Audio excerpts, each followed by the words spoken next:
ഒന്ന് വേഗം എണിച്ചേട്ടെ. ചേടാ, നന്ദി പറഞ്ഞ കാല് കെട്ടി വീണിട്ടല്ല. കാല് കെട്ടി വീണെന്ന് പറഞ്ഞില്ല എന്നോട്. പണിക്കാരൻ ഇവരെ രക്ഷപ്പെടുത്തിയതിന് നന്ദി പറയാൻ വന്നതാ. ഓ, പട്ടണത്തിലൊക്കെ ജീവിക്കണമെങ്കിൽ കുറച്ചൊക്കെ തന്റെ ഇടം വേണം. ഇങ്ങനെയായാലും എങ്ങനെയാ? എന്നെ പോലെ അല്ലേ മായ ചേച്ചി? ഓ, തന്റെ ധൈര്യം കോളേജ് വെച്ച് ഞാൻ കണ്ടിട്ടുള്ളതല്ലേ. അതിപ്പോ പോലീസുകാർ വന്നാൽ ഞാൻ ഓടും.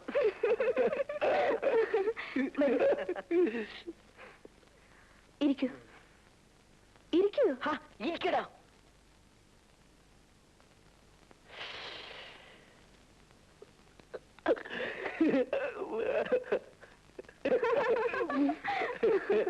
എവിടെ വീട്? തൃത്താല. ഇങ്ങനെ പേരും സ്ഥലമൊക്കെ ചോദിച്ചിട്ട് പറഞ്ഞു വിടാനാണോ മായ ചേച്ചിയുടെ ഉദ്ദേശം? അത് നടപ്പില്ല. കാപ്പി തരുന്നില്ലേ? ദേ ഉണ്ണിയപ്പം വേണം. ഇപ്പൊ കൊണ്ടുവരാം. ഇവിടെ വേറൊരു കുട്ടിയുണ്ട്, ഒരു മനുഷ്യൻ പറ്റൂല. ഓ സിന്ധു, അറുത്ത് മുറിച്ച് സംസാരിക്കെങ്കിലും ആ കുട്ടിയും പാവാ. ദേ വരുന്നുണ്ട്. ആഹാ, ഇതാര്? സിന്ധു ആള് കൊള്ളാമല്ലോ. വെള്ളം എടുക്കാൻ വന്നപ്പോ സിന്ധുവിനെ വരട്ടി അല്ലേ? നീ ഇരുന്നോടാ. ഇരുന്നോളൂ. കണ്ടോ, ഇരിക്കാൻ പറഞ്ഞില്ലേ? ഇപ്പൊ സിന്ധുവിന് മനുഷ്യപ്പറ്റുണ്ടോ? മനുഷ്യപ്പറ്റോ? അതെന്ത് പറ്റാ? അത് അതൊന്നുമില്ല. ഉണ്ണിയപ്പ വന്നല്ലോ. കൊതിയൻ.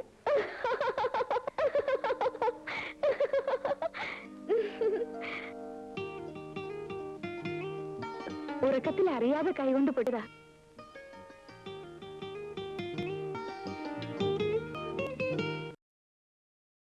ഉണ്ണി, ഇനി പൊട്ടത് നന്നായിട്ട് വിളക്കണം കേട്ടോ. ഇടയ്ക്ക് ഇങ്ങനെ പൊട്ടിയില്ലെങ്കിൽ ഇവർക്ക് എന്താ പണി? അല്ലേ കൊച്ചേട്ടാരെ?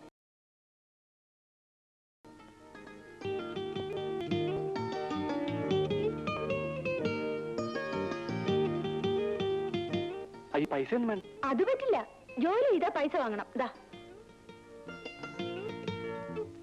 വാ. എന്താ ഉണ്ണി, പേടിയൊക്കെ മാറിയോ?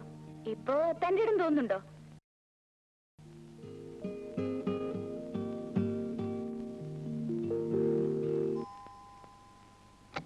ആ, ഉണ്ണിയോ? വരൂ, ഇരിക്കൂ. ഇരിക്കാൻ. എന്താ വന്നത്? ഒന്നുമില്ല, വെറുതെ. വെറുതെ ഉണ്ണി വരില്ല എന്ന് എനിക്കറിയാം. അത് ഒരു കാര്യം അറിയാൻ വന്നാ. എന്താ ഉണ്ണി? അത് അല്ലെങ്കിൽ വേണ്ട. എന്താന്ന് വെച്ചാ ചോദിക്കൂ ഉണ്ണി. ഇങ്ങനെ നാണിക്കാൻ തുടങ്ങിയാലോ? അല്ല, പിന്നെ ഈ തന്റെ ഇടം ഉണ്ടാകുന്ന എങ്ങനെ? ഇതറിയാൻ വേണ്ടിട്ടാണോ വന്നത്? കൊള്ളാം. ഈ തന്റെ ഇടം എന്ന് പറയുന്നത് പറഞ്ഞുണ്ടാക്കാൻ പറ്റുന്നതല്ല. ആണുങ്ങൾക്ക് തന്റെ ഇടം ഇല്ലെങ്കിൽ പിന്നെ എന്തിനു കൊള്ളാം? അതെങ്ങനെയാ വരുന്നത്? മരുന്ന് കഴിച്ചാ കിട്ടൂ? എന്റെ ഉണ്ണി, ഇയാൾ ഇങ്ങനെ ആയിപ്പോയല്ലോ. ആദ്യം വേണ്ടത് ഉണ്ണിയുടെ ഈ രൂപം തന്നെ ഒന്ന് മാറ്റണം. ഈ കടുക്കനൊക്കെ ഒന്ന് അഴിച്ചു മാറ്റിക്കൂടെ? ഇക്കാലത്ത് ആണുങ്ങൾ ആരെങ്കിലും കടുക്കനിടുവോ? ഞങ്ങളുടെ ആൾക്കാരെല്ലാം കടുക്കനിടും. അതൊക്കെ പണ്ടത്തെ കാലമാ. മാത്രമല്ല, ഇത് പട്ടണമാ. പട്ടണത്തിൽ വരുമ്പോ അതിൻ്റെതായ രീതിയിൽ നടക്കണ്ടേ?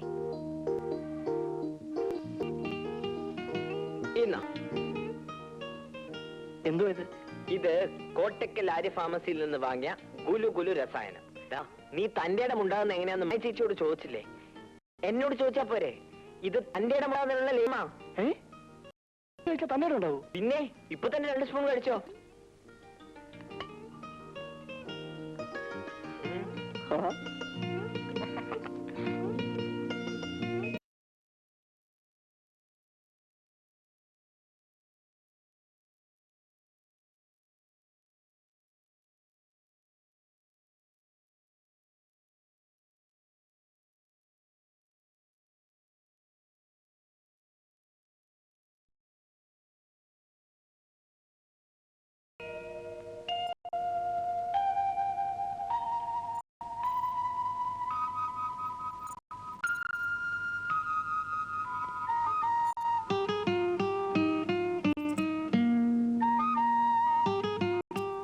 കടുക്കനൊക്കെ ഒന്ന് അഴിച്ചു മാറ്റിക്കൂടെ? ഇക്കാലത്ത് ആണുങ്ങൾ ആരെങ്കിലും കടുക്കനിടുവോ?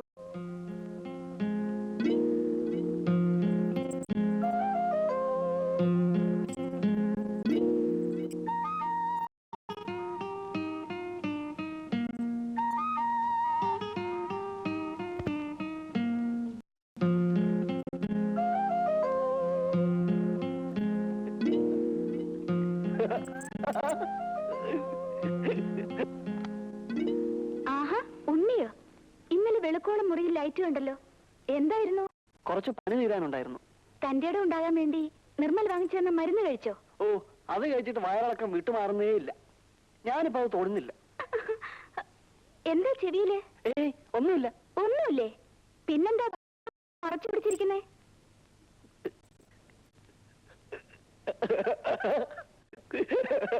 ഹായ്, സ്റ്റൈലായിട്ടുണ്ട്.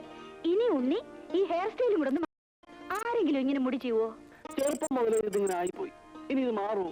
നീ വിഷമിക്കട്ടാ, നിന്റെ ഹെയർ സ്റ്റൈൽ ഞാൻ ശരിയാക്കി തരാം. പക്ഷെ ഇപ്പൊ വേണ്ട. ഈ മുടിയൊക്കെ ശരിക്കൊന്ന് വളർന്നോട്ടെ, എങ്കിലും നല്ല സ്റ്റൈല് വെട്ടാൻ പറ്റൂ. മുടി വളർന്നിട്ട് നീ നേരെ ഡീലക്സ് ഹെയർ ഡ്രസ്സിംഗ് സലൂണിൽ പോവാ. അവിടെ അപ്പുകുട്ടിയോട് ഞാൻ പറഞ്ഞേക്കാം. എന്താ അതുപോലെ? അത് മതി. ഈ മുടിയൊന്ന് വേഗം വളർന്നു. അതിനും വഴിയുണ്ട്. നീലി പ്രകാശം തേച്ചാ മതി.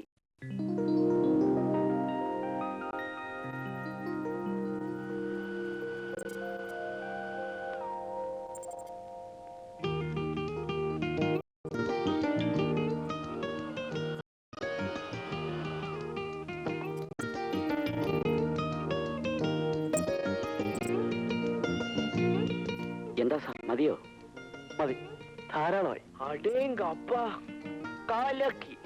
ഇപ്പഴാ നീ ശരിക്കും ഒരു ഉണ്ണികൃഷ്ണനായത്. ഇപ്പോഴെങ്ങനെയുണ്ട് നമ്മുടെ ഗുരുരസായനത്തിന്റെ എഫക്ട്? ഓ, എഫക്റ്റിന്റെ കാര്യമൊന്നും പറയണ്ട. എനിക്കറിയാം ഞാൻ പെട്ട. എടാ, എനിക്കൊരു സംശയം. നിന്റെ ഈ മീശ വയ്ക്കലും ഹെയർ സ്റ്റൈലും ഒക്കെ കണ്ടിട്ട് വല്ല പെമ്പിളേരും പറഞ്ഞിട്ടാണോ നീ ഇങ്ങനെയൊക്കെ? അപ്പൊ എന്റെ സംശയം ശരിയായല്ലോ. ആരാ ആരാ? അവിടുത്തെ മൂത്ത കുട്ടി പറഞ്ഞിട്ടാ. മായ ചേച്ചിയോ? ആ, വന്നല്ലോ. കൺഗ്രാറ്റുലേഷൻ. എന്താ ഇവൻ ഇങ്ങനെ മാറ്റിയെടുത്തതിന്.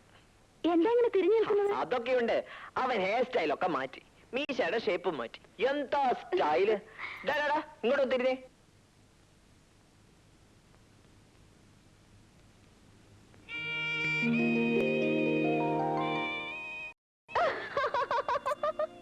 അമ്പോ, തകർത്തു. ഇതെങ്ങനെ ഒപ്പിച്ചെടുത്തു? സിന്ധു, നീ ഇത്തിരി കൂടുന്നുണ്ട്. മാപ്പ് സാർ. മായ ചേച്ചിയാ ഇവന്റെ രൂപ ഇങ്ങനെ മാറ്റിയെടുക്കുന്ന ഇവൻ പറയുന്ന. ദേ, ക്രെഡിറ്റ് മായ ചേച്ചിക്ക് മാത്രമുള്ളതല്ല, എനിക്കും തരണം. എന്റെ ഗുലുകുല ഇവൻ അതിനുള്ള തന്റെ ഇടം കൊടുത്തത്. അതെ അതെ, അത് കഴിച്ചതിന്റെ ക്ഷീണം ഇപ്പോഴും ഉണ്ണിക്ക് മാറിയിട്ടില്ല അല്ലേ ഉണ്ണി? പിന്നെ എനിക്കെന്ന് എത്ര പ്രാവശ്യം വയറ്റിന്ന് പോയത്? ശരി, അത് പോട്ടെ. ഇനി നിന്റെ ഈ വസ്ത്രാലങ്കാരങ്ങളൊക്കെ ഒന്ന് മാറ്റണം. ദേ, എന്റെ കൂടെ വന്നാലുണ്ടല്ലോ, നല്ല ഉഗ്രൻ ഡ്രസ് സെലക്ട് ചെയ്ത് തരാം. ഇവനെ നിർമ്മൽ, നിനക്ക് എന്നെ കുടത്തിൽ മുളയ്ക്കണമെന്നുണ്ടോ? പപ്പ, ഞാൻ നിന്നെ നമ്മൾ അഡ്വക്കേറ്റ് രാമകൃഷ്ണൻ അടുത്ത് പറഞ്ഞു വെച്ചതല്ലേ? നീ ഇവിടെ വന്ന് നിൽക്കുകയാണോ? നീ നമ്മളെ കമ്പി എണ്ണിക്കും. ഇന്നലെ രാവിലെ ദേ കയറി വന്നിരിക്കുന്നു ഇൻകം ടാക്സ് ഒരു പട തന്നെ. രാത്രി 12 മണിക്കാണ് എന്നെ ദമയന്തി കാണിച്ചത്. മിനിഞ്ഞാന്ന് സെയിൽസ് ടാക്സ്, പിന്നെ പ്രൊഫഷണൽ ടാക്സ്, സൂപ്പർ ടാക്സ്. നമ്മൾ തന്നെ ഒരു ടാക്സ് ആയി മാറി കഴിഞ്ഞിരിക്കുന്നു. തിരുമൽ ദേവ. മേനോൻ സാർ വീട്ടിലുണ്ടോ? അങ്ങേരെ കൊണ്ട് കമ്മീഷണർ അടുത്ത് റെക്കമെൻഡേഷൻ ചെയ്യിക്കണം. അവർ തമ്മിൽ വലിയ ഫ്രണ്ട്സ് ആണല്ലോ.